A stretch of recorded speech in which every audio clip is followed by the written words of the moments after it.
ഇന്നൊരു ഫുൾ എൻജോയ്മെൻറ്റിന് അടിച്ചു പൊളിക്കാനായിട്ട് ഞങ്ങൾ പോവുകയാണ് ഗ്രാസിലെ ഫൺ പാർക്കിലേക്ക്. സ്പ്രിംഗ് ഫെസ്റ്റ് എന്നൊക്കെ പറയുന്നത് പോലെ ഇതൊരു സ്പ്രിംഗ് ആക്ടിവിറ്റിയാണ്. എല്ലാ കൊല്ലവും സ്പ്രിംഗ് സീസണിൽ ഈ ഫൺ പാർക്ക് അവരിവിടെ കൊണ്ടുവരാറുണ്ട്. കുഞ്ഞു കുട്ടികൾക്ക് മുതൽ വലിയ ആൾക്കാർക്ക് വരെ പറ്റുന്ന കുറേ റൈഡുകൾ ഈ ഒരു 10-15 ദിവസത്തേക്ക് അവർ സെറ്റ് ചെയ്യുന്ന ഈ ഫൺ പാർക്കിലുണ്ട്. ഇന്ന് വളരെ നല്ല ക്ലൈമറ്റ് മാത്രമല്ല, ഇന്ന് ഫൺ പാർക്കിൻ്റെ ലാസ്റ്റ് ഡേ ആണ്. അതുകൊണ്ട് നല്ല തിരക്ക് പ്രതീക്ഷിച്ച് തന്നെയാണ് കേട്ടോ അങ്ങോട്ട് പോകുന്നത്. ഇവിടുത്തെ മിക്ക എക്സിബിഷൻസും നടക്കാറുള്ള മെസ്സേ ഗ്രാസിൻ്റെ തൊട്ടടുത്താണ് ഈ ഫൺ പാർക്ക് ഉള്ളത്. ഇങ്ങനെയൊക്കെയുള്ള സ്ഥലങ്ങളിൽ പോകുമ്പോൾ ഒറ്റയ്ക്ക് പോകുന്നതിൽ ഒരു രസമില്ലല്ലോ, അതുകൊണ്ട് കൂട്ടുകാരെ കൂട്ടി. അവിടുത്തെ എക്സിബിഷൻ ഹാളിൽ അന്ന് എന്തോ പരിപാടി ഉണ്ടായിരുന്നു. അപ്പോൾ അത് കഴിഞ്ഞിട്ടുള്ള തിരക്കാണ് കേട്ടോ നിങ്ങളീ കാണുന്നത്. അങ്ങനെ ഞങ്ങൾ നടന്ന് ഫൺ പാർക്കിൻ്റെ എൻട്രൻസിലെത്തി. ഇവിടെ എൻട്രൻസ് ഫ്രീ ആണ് കേട്ടോ. കയറാൻ താല്പര്യമുള്ള റൈഡിന് മാത്രം ടിക്കറ്റ് എടുത്താൽ മതിയാകും. കുട്ടികളെയും വലിയവരെയും ഒരുപോലെ അട്രാക്റ്റ് ചെയ്യാൻ വേണ്ടിയിട്ട് ഒരുപാട് സോഫ്റ്റ് ടോയ്സിൻ്റെ കടകളും അതുപോലെ സ്വീറ്റ് ഷോപ്സും ഈ ഒരു ഫൺ പാർക്കിലുണ്ടായിരുന്നു. പല റൈഡിലും കൂടുതലും ഉള്ളത് 10-15 വയസ്സുള്ള പിള്ളേരായിരുന്നു കേട്ടോ. അതിൽ ചില പിള്ളേരൊക്കെ കാണിക്കുന്നത് കണ്ടു കഴിഞ്ഞാൽ സത്യം പറഞ്ഞാൽ പേടിയാകും. നല്ല കീഴ്പ്പാട് കിടക്കുന്നത്, വവ്വാൽ പറക്കുന്ന പോലെ പറക്കുന്നത്, കറങ്ങുന്നത്, ഓടുന്നത്, അങ്ങനെ പല വെറൈറ്റി സ്ലൈഡുകളായിരുന്നു അവിടെ ഉണ്ടായിരുന്നത്. വെറും 10-15 ദിവസത്തേക്ക് ഈ ഒരു കൊച്ചു ഏരിയ അവരൊരു അമ്യൂസ്മെൻറ്റ് പാർക്കാക്കി തന്നെ എടുത്തിട്ടുണ്ട്. എൻ്റെ കൂടെ വന്ന എല്ലാവർക്കും ആദ്യം ട്രൈ ചെയ്യേണ്ടത് ബമ്പർ കാർസ് ആയിരുന്നു.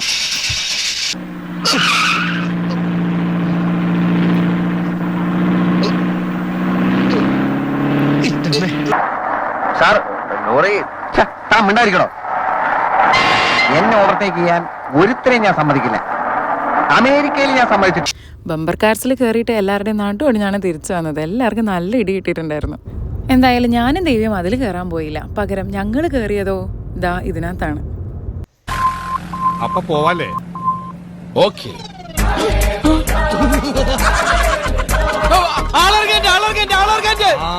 എടപ്പിള്ളി സ്റ്റോപ്പിലിട്ടാ ബാക്കി വല്ലതും ഉണ്ടാവുകയാണെങ്കിൽ ആലുവയിൽ ഇറക്കാം.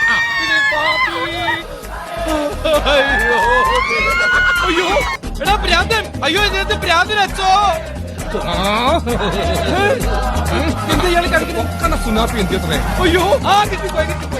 എല്ലാം കഴിഞ്ഞ് പുറത്തിറങ്ങിയപ്പോൾ തല കറങ്ങി ഒരു പരുവമായിട്ടുണ്ടായിരുന്നു. ആരെങ്കിലും ഉണ്ടെങ്കിൽ ഇതൊന്ന് പിടിച്ചു നിർത്തണേന്നൊക്കെ ഒച്ചത്തിൽ കിടന്ന് വിളിച്ച് പറയുന്നുണ്ടായിരുന്നു. പക്ഷെ ആര് കേൾക്കാൻ? കയ്യിലിരിക്കുന്ന പൈസ കൊടുത്ത് കടിക്കുന്ന പട്ടിയെ വാങ്ങിച്ചെന്ന് പണ്ടുള്ളവർ പറയാറില്ലേ, ഏതാണ്ട് അതുപോലെയായിരുന്നു.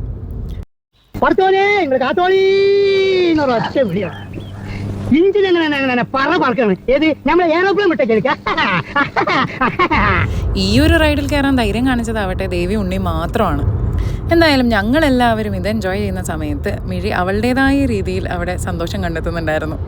ഇവിടുത്തെ ജെയിൻ്റ് വീല് നാട്ടിലെ പോലെ അല്ലാന്ന് എനിക്ക് തോന്നിയിട്ടുണ്ട്. വളരെ ഇഴഞ്ഞാണ് പോകുന്നത്. കാഴ്ചകൾ കണ്ടു പോകാനാണെന്നാണ് എനിക്ക് മനസ്സിലായത് കേട്ടോ. അടുത്തത് അദ്വിക്ക് ഏറ്റവും ഇഷ്ടമുള്ളൊരു സംഭവമാണ്. അതിൽ ഞങ്ങൾ അവനെ അങ്ങ് ഒറ്റയ്ക്ക് കയറ്റി വിട്ടു. കാരണം അതിൽ ഒറ്റയ്ക്ക് കയറാൻ പറ്റുള്ളൂടോ. നമ്മൾ ഈ ട്രംപോലിൻ എന്ന് പറയില്ലേ, അതിൻ്റെ വലിയൊരു വേർഷനായിരുന്നു ഇത്. എനിക്കിതിൻ്റെ പേരൊന്നും വലിയ പിടിയില്ല. എന്തായാലും അവന് ഭയങ്കര സന്തോഷമായി ഇതിനകത്ത് കയറ്റി വിട്ടത്. റൈഡിലൊക്കെ കയറുന്നതിൻ്റെ ഇടയിൽ എന്തായാലും കഴിക്കാൻ ഞങ്ങൾ മറന്നില്ല. ഓരോന്ന് ഇടയ്ക്കിടയ്ക്ക് വെച്ച് കഴിക്കുന്നുണ്ടായിരുന്നു. ഐസ്ക്രീമും സാൻഡ്വിച്ചും സോസേജസും ഒക്കെ ആയിട്ട്. കുഞ്ഞു കുട്ടികൾക്ക് പറ്റുന്ന റൈഡുകളും അവിടെ ഉണ്ടായിരുന്നു. മിഴിനെയും കയറ്റി. പക്ഷെ അവളുടെ കൂടെ ഞാനും കൂടെ നിൽക്കണം എന്നുള്ളത് കൊണ്ട് തന്നെ എനിക്ക് വീഡിയോ എടുക്കാൻ പറ്റിയില്ല.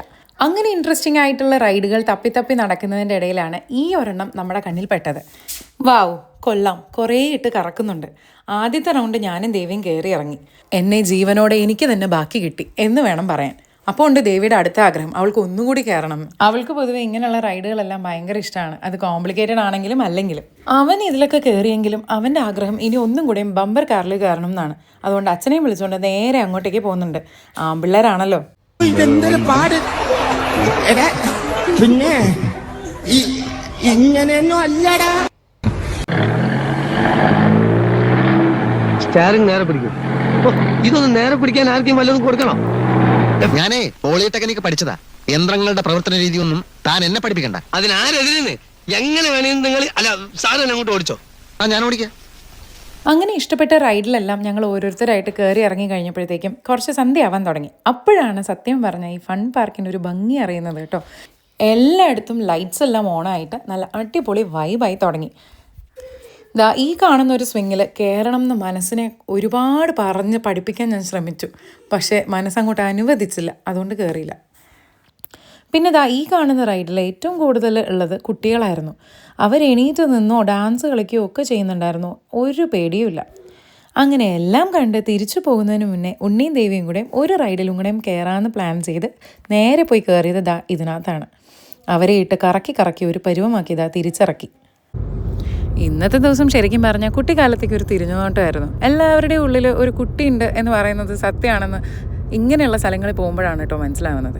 ചില റൈഡിലൊക്കെ കയറിയിട്ട് പരിസരം നോക്കാതെ ഒച്ചത്തിൽ നിലവിളിച്ചിട്ടുണ്ട്. അങ്ങനെ നല്ലൊരു ദിവസം നല്ല അടിപൊളിയായിട്ട് എൻജോയ് ചെയ്തതിൻ്റെ സന്തോഷത്തിൽ തിരിച്ച് ഞങ്ങൾ വീട്ടിലേക്ക് പോവാണ്. അപ്പോൾ മറ്റൊരു വീഡിയോയിൽ നെക്സ്റ്റ് ടൈം കാണാം. ബൈ.